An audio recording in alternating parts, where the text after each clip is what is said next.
for another country, and the first of today's 3 countries is Tunisia. In the centre of North Africa now. And yeah, here we go.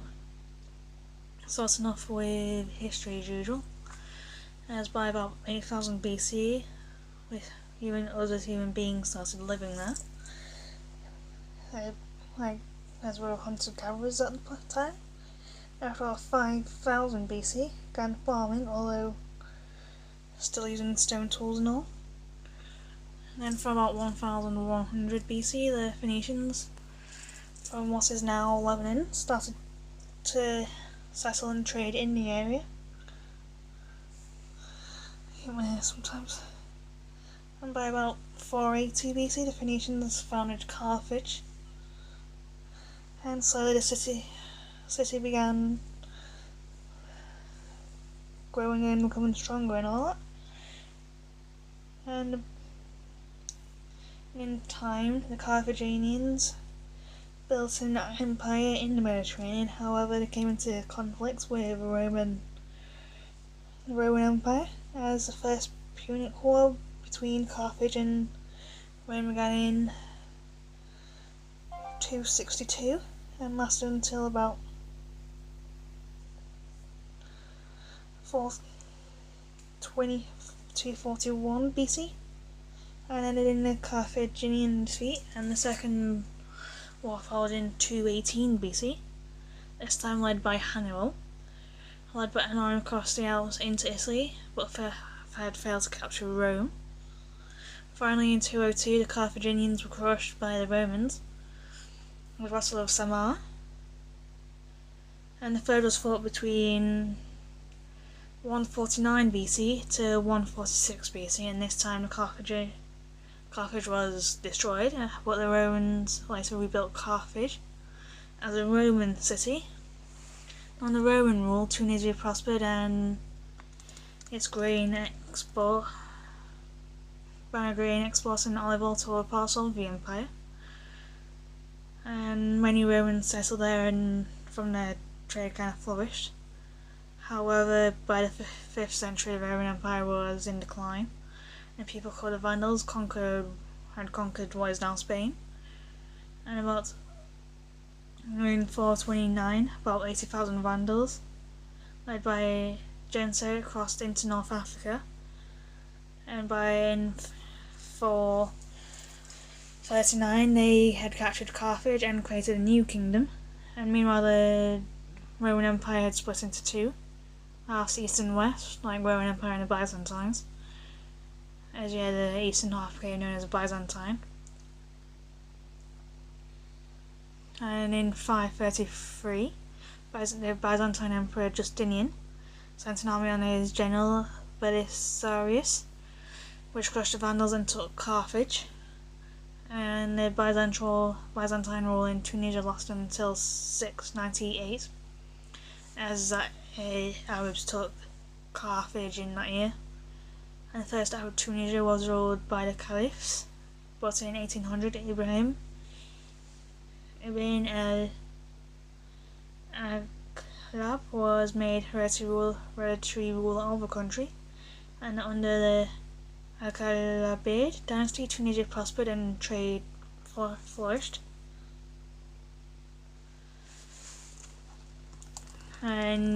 But in 1909, a strict sect called the Ismailis led a rebellion and ousted the Aghlabids, and the leader of the Ismailids took over what is Tunisia, and he claimed to be descendant of Muhammad's daughter Fatima, and the dynasty was called the Fatimids.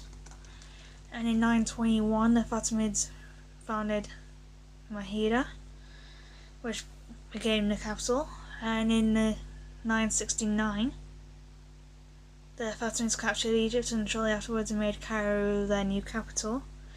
And from then on, Tunisia was ruled by a semi-independent dynasty of governors called the Zivids.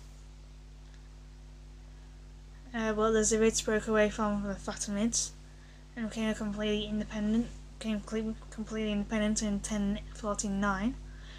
For revenge, the Fatimid persuaded two Bedouin tribes, the Banu Hilal and Banu Sulaim, to attack the Syrians.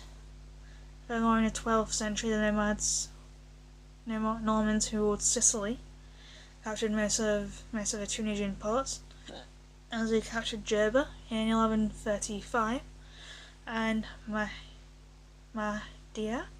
in 1148. However, the Almohads, who came from Morocco, drove them out, and as the Almohads captured Tunis in 1156. However, in 1229, the governor of Tunisia broke away and formed a new dynasty, as the Hafsids succeeded in restoring order to Tunisia, and during the 13th century Tunisia prospered and trade flourished.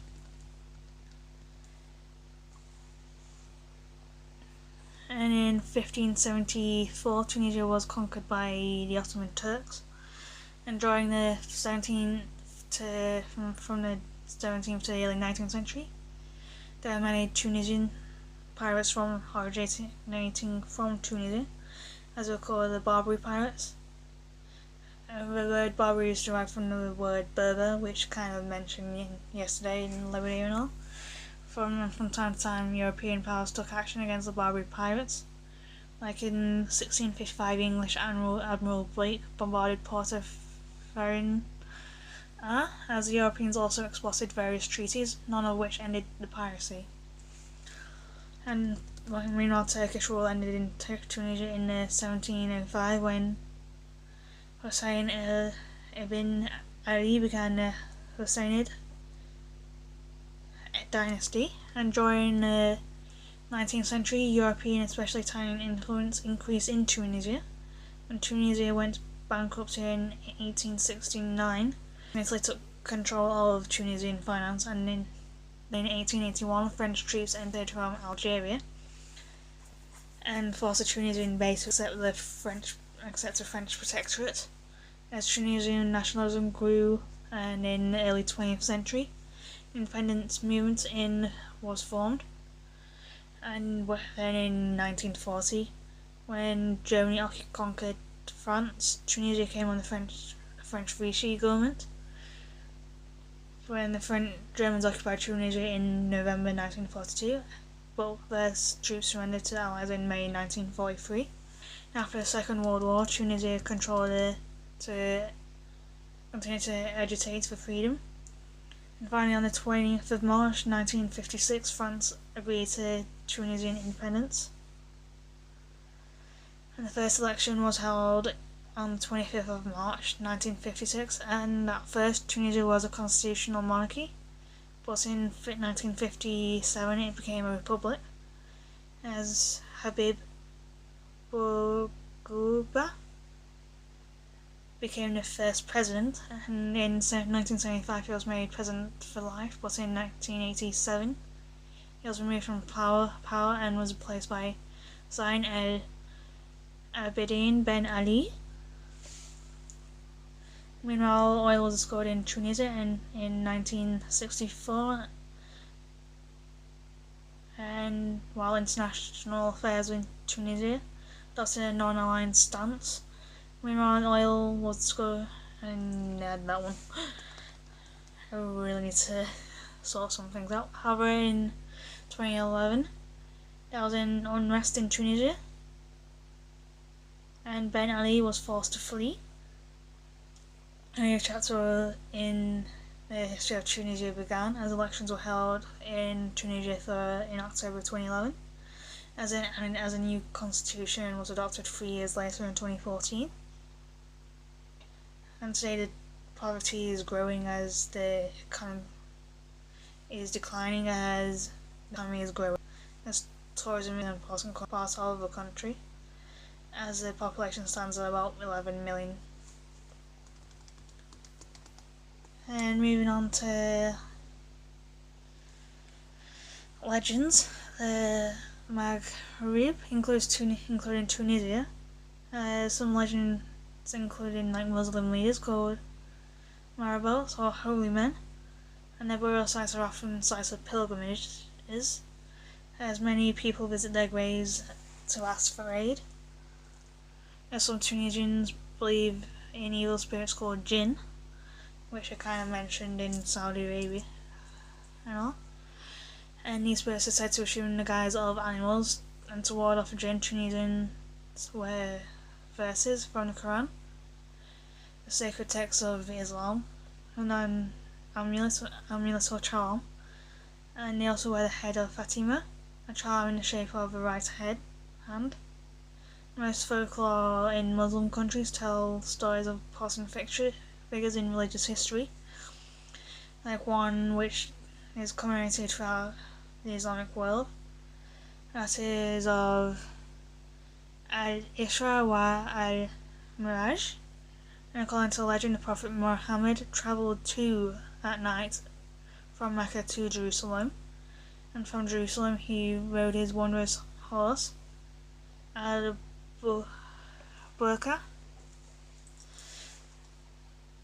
on a nocturnal visit to heaven. And yeah, religion is a big thing, especially predominantly Islam and all, as like Sunni Muslim. And to kind of go over a little bit that I didn't quite go through, in Saudi Arabia and all that, the Islamic religion has 5 pillars or practices that must be observed by all Muslims. Like, the first being praying 5 times a day, then giving alms or zakat to the poor, and the fasting during the month of Ramadan, and then making a pilgrimage or Hajj to Mecca and Medina, and reciting the Shahada, or Ashhadu an la ilaha illallah wa Ashhadu in Muhammad Rasul Allah, which means I witness that there is no God but Allah and Muhammad is a prophet of Allah.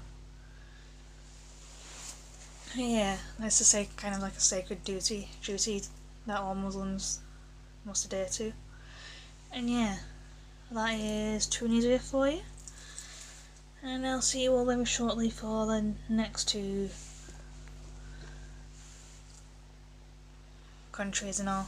So yeah, au revoir for now.